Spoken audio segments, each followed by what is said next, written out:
ትናንት በተለቀቀው ቪዲዮ ላይ እንግዲህ ጽናትና ኪራ መታረቅ አለባቸው። በፍጹም ሀሴትም ሆነ እሱ ፍቅር ሊይዛቸው አይገባም። ኪራና ጽናት መለያየት የለባቸውም። አረ ያዙን ልቀቁን እያላቸው ነው ማለት ነው። ብዙዎቻችሁ ለጽናትና ለኪራ ያላችሁን ፍቅር ነው ያየሁት በትናንትናው ማለት ነው። አሁንም ለምንድን ነው የማትነግረው? እሷ በጊዜ ካልነገረችው ወይንም እሱ ያለውን ነገር ካልተጣም ከባድ ነው የሚሆነው እያላችሁ ነው። እሱ ይሄንን ከባድ ሚስጥር አባትየው ቃል አስገብቷት ይሄን ከባድ ሚስጥር እንደነገራት በፍጹም አያቅም። ግን ደግሞ ሀሴት ያቺ የምታፈቅራት ሴት ማናት ብላ በምጠይቀው ሰዓት ጽናት እንደሆነችና እንደሚዋደዱ ያለውን ነገር ለሀሴት ቢነግራት ነገሮች ይቀየራሉ ብዬ አስባለሁ። ምክንያቱም ጽናት እየተናገረች አይደለም፣ ግጥጥ ብላ ድርቅ ብላ እምቢ ብላለች። ምን እንደሚሻል አላቅም።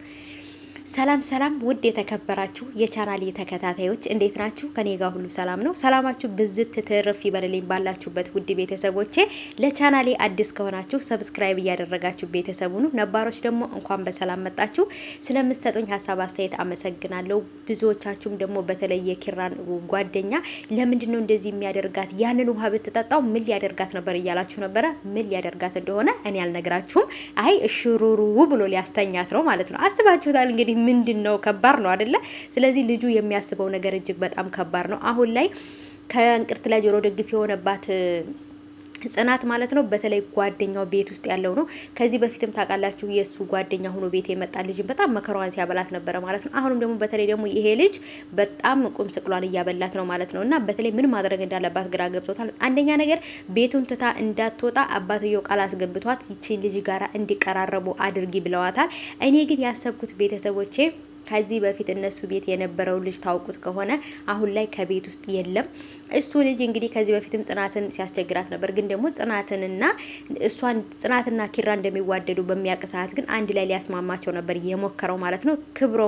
ክብሮምን ያው ብዙዎቻችሁ ታውቁታላችሁ። እና እኔም እንደውም ሊያፈቅራት እሷን ሊወዳት ነው ብዬ በጣም ፈርቼ ነበር። ግን ከዛ ቤት ወጥቷል በሰላም ማለት ነው። አሁን ደግሞ የሱ ወንድም ነው የሱ ጓደኛ ነው አሁን ችግር እያመጣ ያለው ማለት ነው። በጣም ብዙ ነገር እያደረገ እየተፈታተናት ነው ጽናትን ማለት ነው። አሳዘነችኝ። በዚህ ጋር ፍቅሯን ለሌላ ሰው አሳልፋ ለመስጠት ጉድ ትላለች። እዚህ ጋር ደግሞ እሱም መተው አትፈልግም ኪራን። በቃ ብዙ ነገሮች ግራ እያጋቧትና እየተምታቱባት ነው። ግን ወይንም እሷ ወይንም ደግሞ ምሩ የሆነ ነገር ቢናገሩ ወይንም እሱ ጽናትን እንደሚያፈቅራት ለሀሴት ቢነግራት ነገሮች ይቀየራሉ ብዬ አስባለሁ። ግን ደግሞ በተለይ መታረቅ አለባቸው። አረ አስታርቋቸው። ጽናትና ኪራ በጭራሽ ተለያይተው መቅረት የለባቸውም። እሱም የሌላ ሰው እሷም የሌላ ሰው መሆን የለባትም የሚል ብዙ ሰው ነው በኮሜንት እያየው ነበርና ትክክል ነው። ግን ደግሞ እኛም የምንፈልገው ነገር ነው። ግን ቀስ በቀስ ነገሮች ይስተካከላሉ ብዬ አስባለሁኝ። በቀጣይ በሚለቀቀው ክፍል ላይ አዲስ ነገርም አለ እንግዲህ እንደምታውቁት በሚለቀቀው ላይ ደግሞ የሆነ አዲስ ነገር የሚያስጠረጥር ነገር አለ ማለት ነው። እሱንም ደግሞ እንግዲህ ከጠረጠረ በደንብ ሊያውቅ ይችላል ማለት ነው። ግን ደግሞ ሀሴት እየጠየቀችው ያለችው ነገርና እያደረገች ያለችው ነገር ከሱ ፍቅር እንደያዛት ነው እኔ የተረዳሁት ማለት ነው። እና ስለዚህ ይሄ ደግሞ ሆነ ማለት ደግሞ አገር ጠፋ፣ ነገር ተበጠበጠ ማለት ነው። ሀሴት በፍጹም ከኪራ ፍቅር ሊይዛት አይገባም።